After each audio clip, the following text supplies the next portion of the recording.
So I'm Sandrine, I'm French. I am a CFO in my professional life, so very much into finance and kind of back office functions.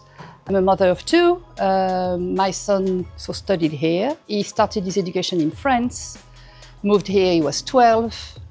So after the French educational system, moved to the IB program, International School of Amsterdam, moved to university. I will not mention the name of university because I don't want to do bad publicity. It did not go so well.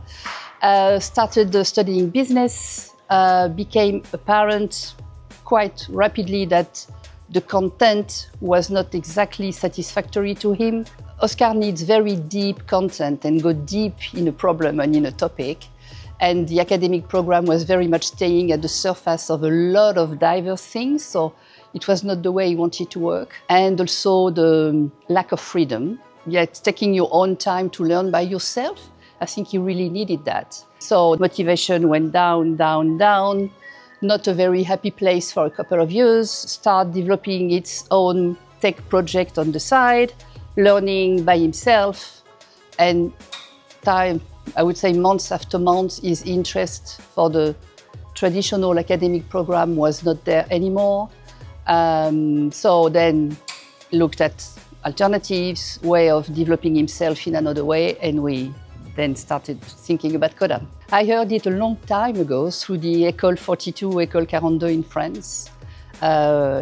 This curriculum is very well known in France for a lot of time.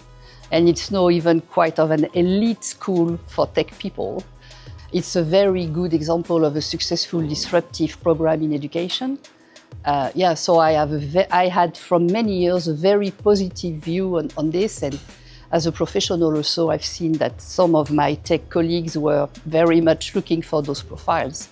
So for me, it was not a big discovery when a few years ago my son wanted to try and see if it was a thing for him, because well known by a lot of professionals and the tech community in France. And I think Amsterdam is lucky to have this here too.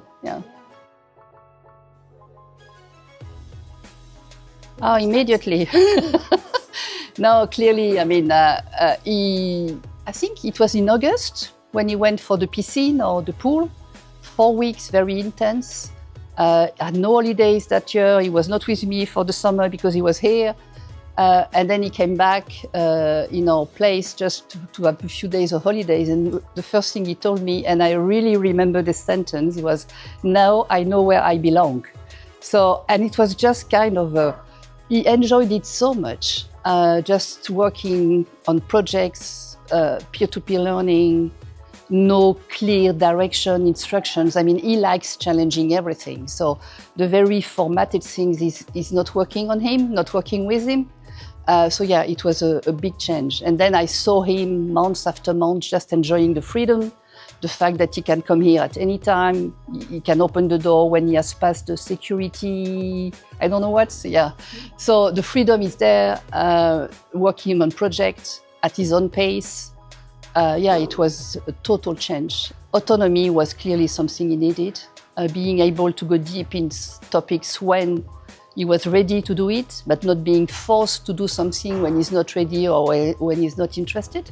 And he's now in a very happy place. He's now starting an internship and he's enjoying it very much. I really feel he's ready to start a professional life. Maybe he will come back for 1 more year. I don't know what he will do. He's still thinking about it, but I think he's ready.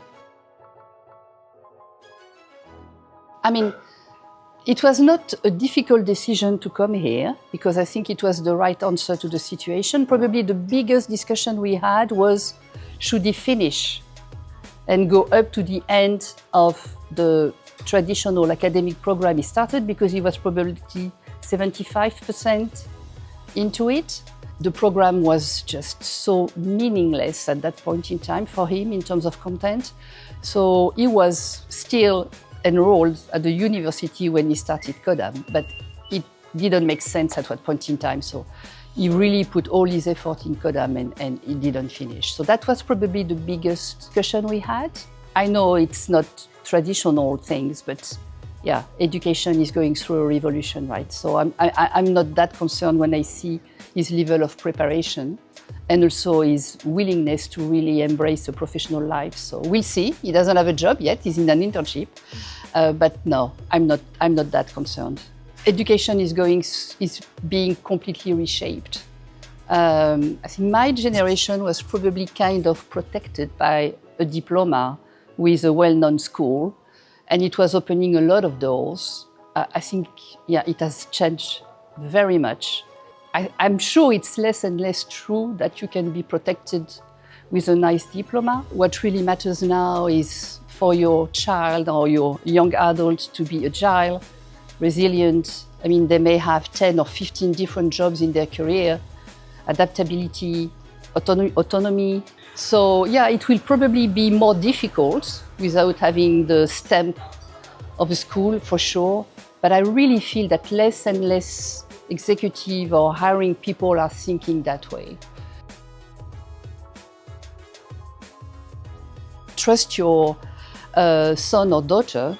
Indeed, if the traditional program is not satisfactory or made for them and who they are, I think be open-minded.